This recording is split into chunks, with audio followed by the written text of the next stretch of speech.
Happy Friday, everyone. Let's finish the week with more wisdom from Proverbs. Today, we are going to read about the four types of tongues. I ran across this in my study Bible. Now, the key verse is Psalm 141, verse 3, and this is from David.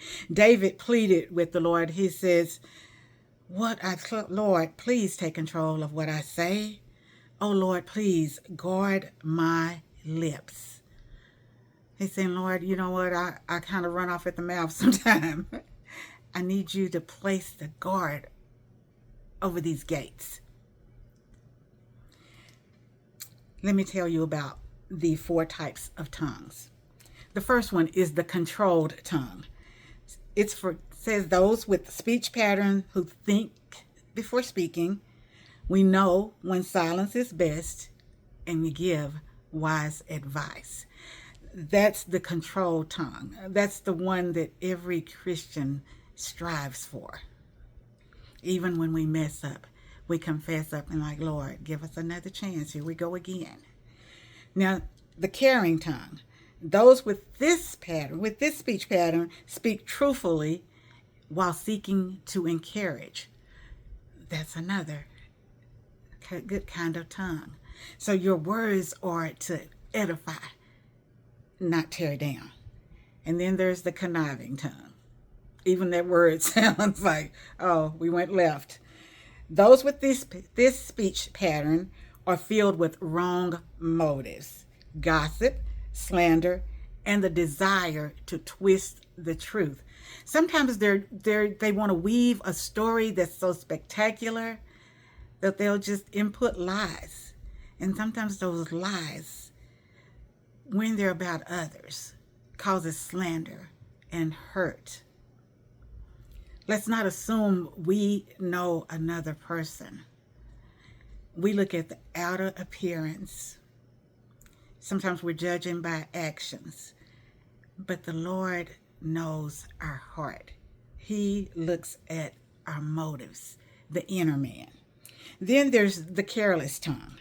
Those with this speech pattern are filled with lies, curses, or quick-tempered words, which can lead to rebellion and destruction.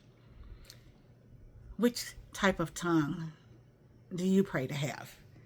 I pray to have the controlled tongue and the caring tongue. I don't want to be filled with the wrong motives. Gossip makes me uncomfortable because if I'm in a room, in a gathering where people are gossiping, I feel like when I walk off, then I will be the subject. And so it's almost like the golden rule. If you don't want to be treated that way, then don't talk about anyone else. I don't want to twist the truth. Twisting the truth is in the darkness. God is light. We want to speak the truth. We want to discern the truth. That's why we ask for, in the whole armor of God, the belt of truth to be secured tightly around our waist. As we're dressing physically in the morning, dressing spiritually, that we speak the truth.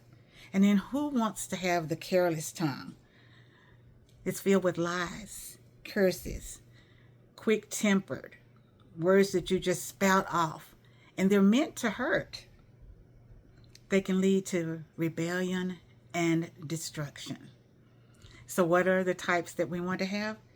The controlled tongue, the speech pattern that knows when silence is best. They think before speaking, and they give wise advice. The caring tongue, those who speak truthfully while seeking to encourage. This weekend, as you engage with family members, friends, strangers, people in the marketplace, decide what kind of tongue you want to be remembered for. I remember an artist, really famous, and they were having a music awards show, and the last words he spoke that night was he was putting down fellow musicians. He used curse words, and the next day he had a heart attack. What did we remember from him? The last time we saw him, he was standing on stage talking about fellow musicians and using curse words. How do you want to be remembered? I want to be remembered for having a controlled and a caring tongue. I pray that you have a blessed and safe weekend, and God willing, I'll see you Monday. Please remember that the Lord so loves us, and he does want us to love one another. I'll see you later. Bye.